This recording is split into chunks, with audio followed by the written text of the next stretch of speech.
Assalamualaikum warahmatullahi wabarakatuh.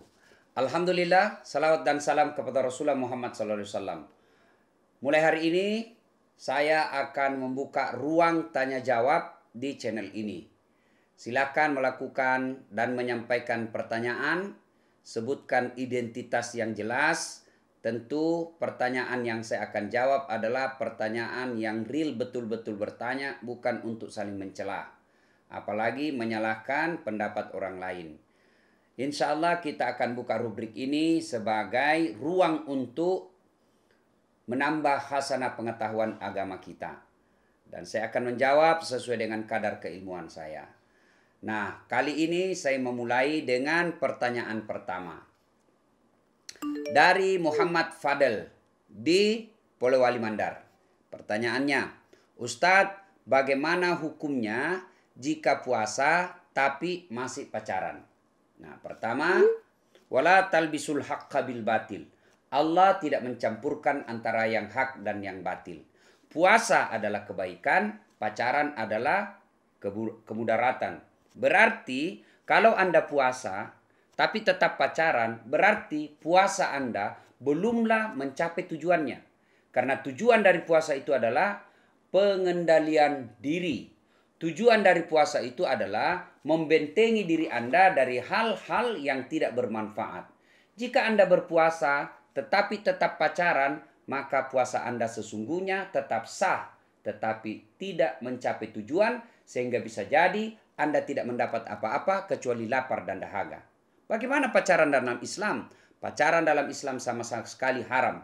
Ada lagi yang bilang, kan pacaran syar'i Ustadz, kita pergi pengajian sama-sama, pret. Tidak ada itu pacaran syar'i dalam Islam. Pacaran hukumnya haram.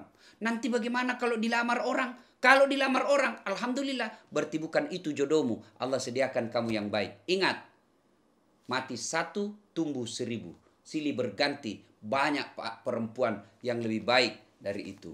Jadi saya menyarankan Adinda Fadel ini, sudahlah. Kalau kau masih sekolah, fokus belajar. Perbaiki akhlakmu, insya Allah, Allah akan kirimkan jodoh yang terbaik buatmu. Al-Quran jelaskan, wanita baik-baik tidak akan menikah kecuali laki-laki yang baik. Dan wanita pezina tidak akan menikah kecuali dengan laki-laki pezina. Dan laki-laki pezina tidak akan menikah kecuali dengan wanita pezina.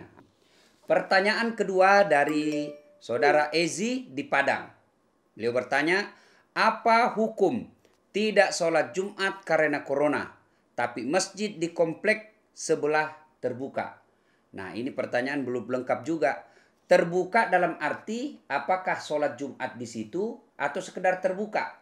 Nah, hukum sholat Jumat pada saat ada wabah seperti ini, tadinya hukum menjadi wajib karena ada wabah yang harus melindungi kita dari penularan, melindungi kita dengan tujuan kemaslahatan, maka sholat Jumat boleh tidak dilakukan, tapi tidak menggugurkan sholat duhur. Maknanya sholat Jumat diganti dengan sholat duhur. Memang ada dalil yang mengatakan sholat Jumat 3 kali tidak dilaksanakan dengan sengaja. Saya ulang, dengan sengaja. Maka dia tidak akan mendapat rahmat dari Allah. Catatan dengan sengaja. Kalau kita tidak sholat Jumat kali ini karena ada wabah, maka fatwa Majelis Ulama telah menginformasikan sholat Jumat boleh diganti dengan sholat duhur. Berarti tidak ada dosa ketika Anda tidak sholat Jumat. Wallahu a'lam bishawab. Pertanyaan berikutnya, ini umum. Banyak daripada jamaah yang masuk bertanya dan ini umumnya yang dia tanyakan. Bagaimana jika puasa tahun-tahun sebelumnya belum diganti? Sedangkan puasa tahun ini sudah masuk. Apakah semua dirangkap atau diganti fidyah? Nah, terjadi ikhtilaf di antara pendapat ulama.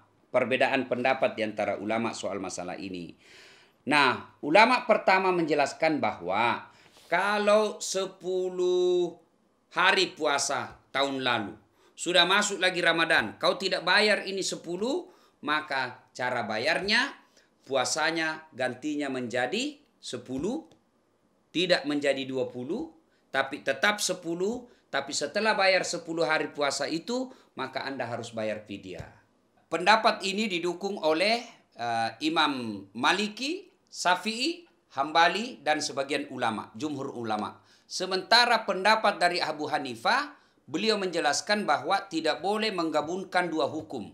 Berarti jika tahun lalu Anda meninggalkan puasa 10 hari dan masuk lagi Ramadan, maka Anda tidak perlu bayar fidyah, cukup dengan membayar tetap 10 hari puasa.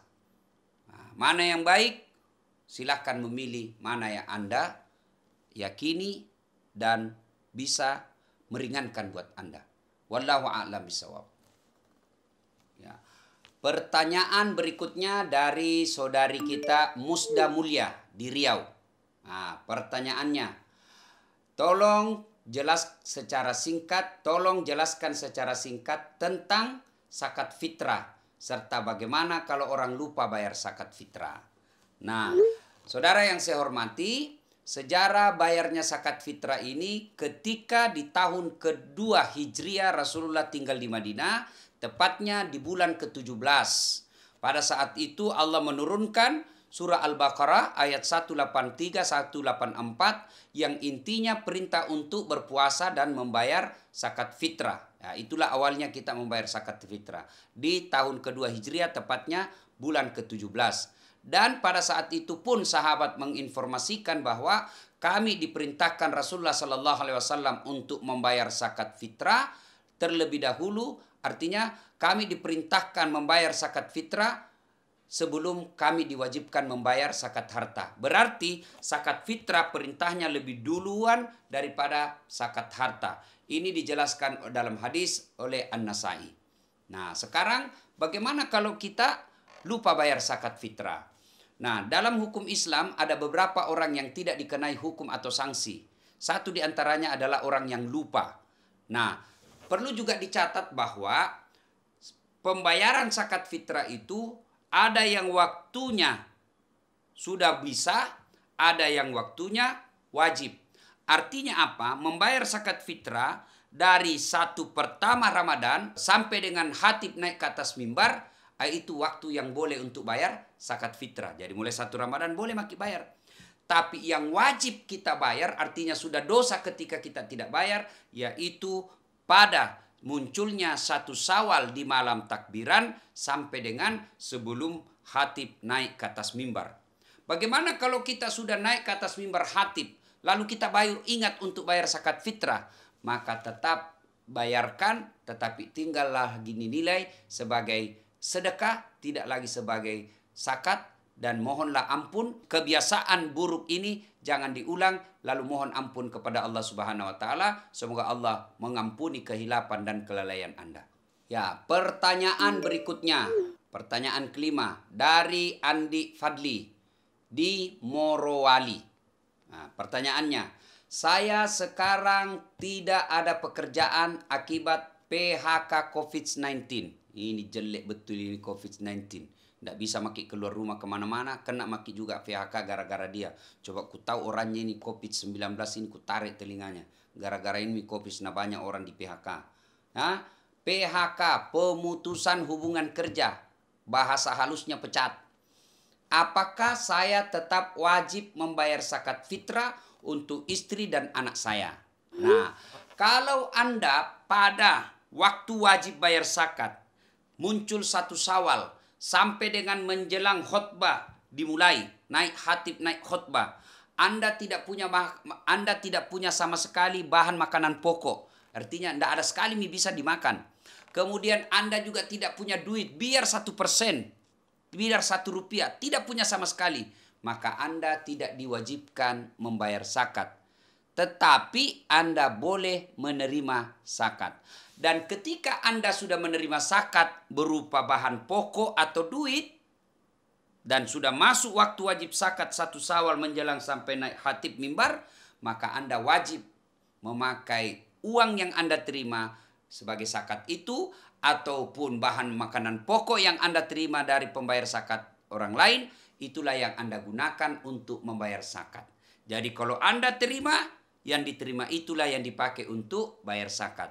Tapi kalau Anda tidak ada yang memberi zakat, Anda tidak punya bahan makanan pokok, Anda tidak punya duit sama sekali. Dia bilang orang Bugis, namo bauna dek to nagaga duit, bau-bauna duit dek to gaga, biar baunya uang tidak Anda miliki, maka Anda tidak wajib membayar zakat. Tapi saya kira tidak ada orang mengalami kasus seperti ini. Demikian, wallahu a'lam bishawab. Assalamualaikum warahmatullahi wabarakatuh.